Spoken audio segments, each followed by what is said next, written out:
Saudari-saudaraku terkasih dalam Tuhan Yesus Kristus, selamat pagi dan berkah dalam. Kita bertemu kembali dalam renungan harian Jumat 17 Mei 2024.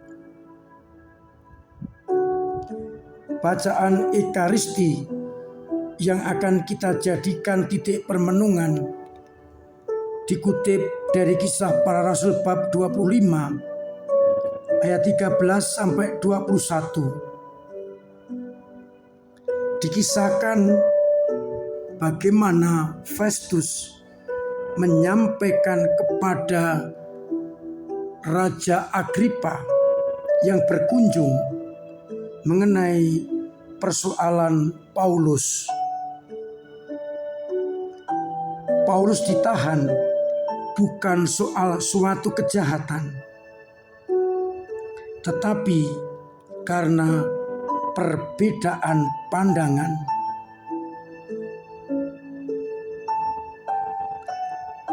Paulus berkeyakinan bahwa Yesus yang digantung di salib, yang telah mati, bangkit, dan hidup. Festus ragu-ragu, namun akhirnya Paulus naik banding ke Roma kepada Kaisar.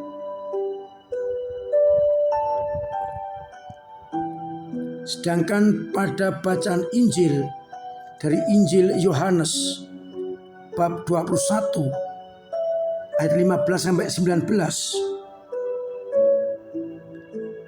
akan kita dengarkan bagaimana Yesus bertanya kepada Simon Petrus sampai 3 kali, "Apakah engkau mengasihi aku?"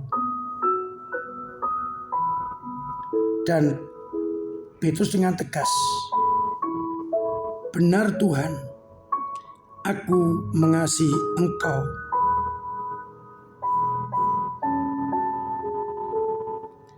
Tetapi Yesus menegaskan, "Apakah engkau mengasihi aku lebih dari mereka?" Dan setelah sampai 3 kali ditanya, Yesus memberikan perintah, "Gembalakanlah domba-dombaku," dan juga konsekuensi menjadi gembala, bahwa Petrus dan teman-temannya akan mengalami banyak kesulitan. Orang akan mengikat dan membawa engkau ke tempat yang engkau tidak sukai. Ini menunjukkan bagaimana akhir hidup Petrus ketika ia menyatakan kesediaannya mengasihi Yesus dan menjadi gembala bagi para umat Allah. Saudari-saudaraku terkasih dalam Kristus, kedua tokoh besar, Paulus dan Petrus, berpegang pada keyakinan. Paulus tetap berpegang teguh pada imannya bahwa Yesus yang disalibkan itu telah bangkit hidup meraja, meskipun ditentang oleh orang-orang Yahudi. Dan akibat imannya itu, Paulus menghadapi penjara dan kematian. Namun ia tidak mundur. Ia tahu konsekuensi sebagai murid-murid Kristus adalah kematian dan salib. Dalam Injil menarik bagi saya, sebelum diberi tugas perutusan, Petrus ditanting apakah ia mencintai Yesus lebih dari yang lain. Kita tahu murid-murid juga mencintai Yesus, tapi Petrus ditanya apakah lebih dari yang lain sampai 3 kali.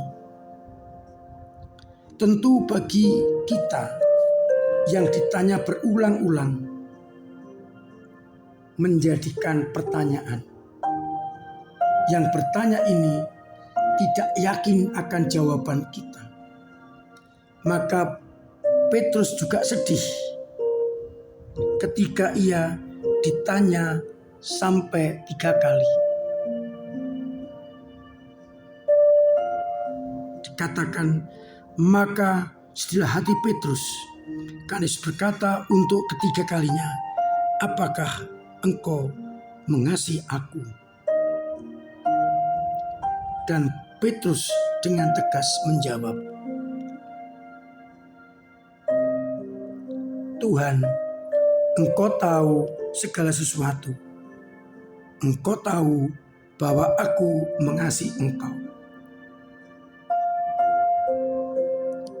Cinta kepada Yesus, cinta kepada Allah menjadi syarat untuk menjadi utusan. Dengan pernyataan Petrus, maka Yesus memberikan tugas, gembalakanlah domba-dombaku. Seorang gembala harus memiliki semangat cinta agar domba-domba yang digembalakan terjamin. Oleh karena itu, konsekuensi atas cinta adalah siap diutus menjadi gembala, dan juga konsekuensinya adalah salib dan kematian.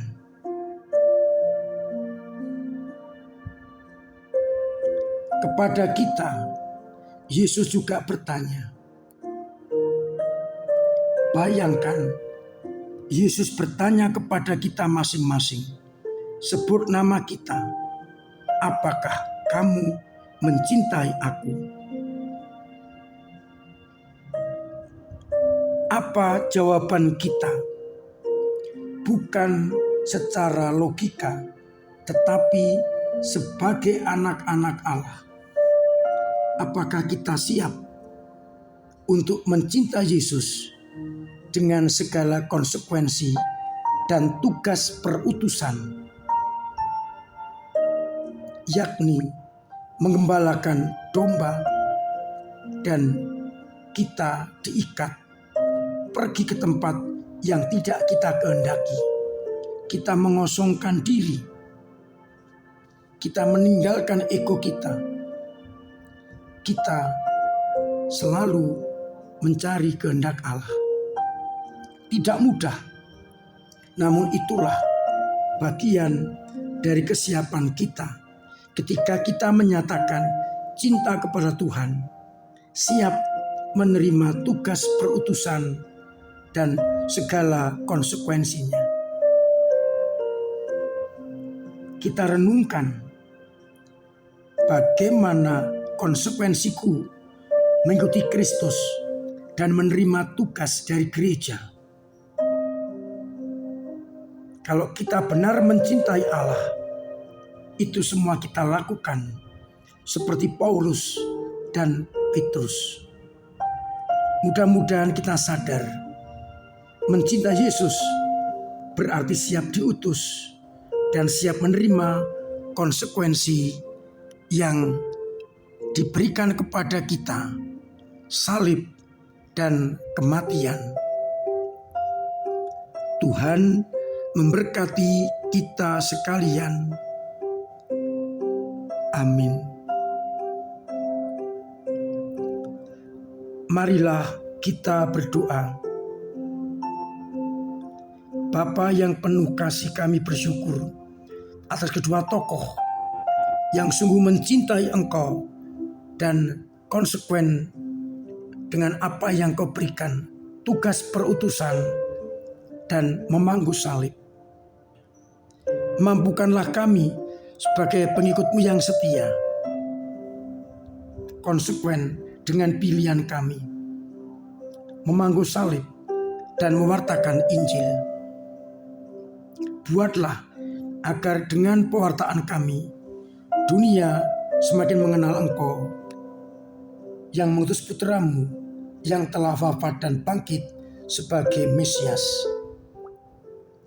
Kuatkanlah iman kami yang kadang lemah karena salib. Bangkitkan kami bila kami jatuh. Dorong kami bila kami mandek. Hibur kami bila bersedih. Agar iman kami terus berkembang ke arah kebangkitan. Tambahkanlah cinta dalam diri kami untuk mencintai Engkau dan diri sesama. Semoga umat-Mu yang sakit Engkau sembuhkan, yang telah berpulang Engkau terima dalam pangkuan-Mu, yang punya beban berat Engkau ringankan, yang punya persoalan Engkau bantu mengurainya, dan yang sedang ekonomi Engkau bantu lewat samanya atau usahanya Engkau beri keberhasilan.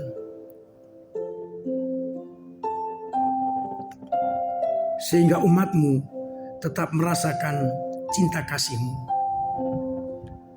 Untuk itu, bantu kami dengan berkat-Mu sendiri, Bapa dan Putra dan Roh Kudus. Amin. Saudara-saudaraku terkasih, tetap saya ajak, saya ingatkan, saya dorong untuk terus mencoba mulai hidup sehat agar kita jauh dari virus corona.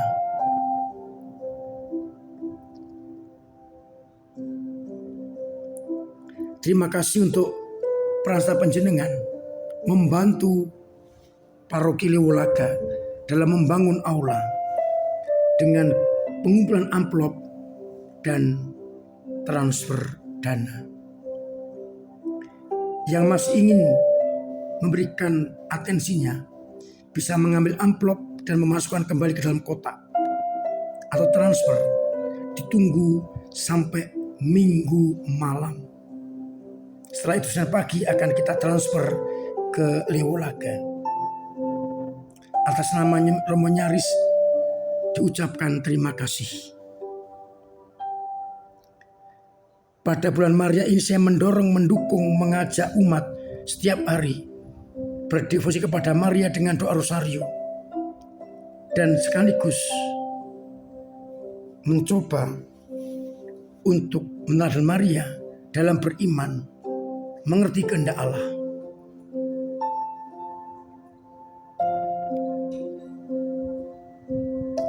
Dalam rangka menanti Roh Kudus, saya mengundang semua umat untuk terus-menerus mohon 7 karunia, bisa di gereja maupun di rumah, agar kita benar-benar mendapatkan roh kebijaksanaan.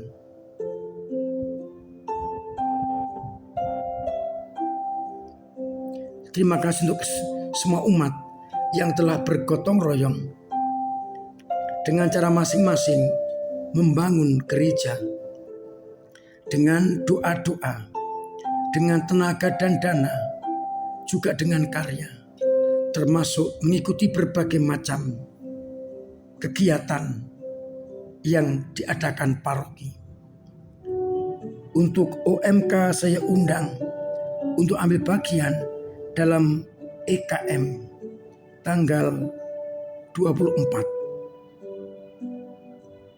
Saya undang OMK lingkungan berbondong-bondong datang agar kita bisa berekaristi sekaligus berkreasi. Ketua lingkungan saya dorong untuk mengirimkan OMK-nya sebanyak mungkin agar EKM nanti berjalan dengan meriah, OMK semakin hidup dan berkembang. Akhirnya saya mengucapkan selamat pagi, selamat merenungkan, salam sehat, Tuhan Yesus memberkati.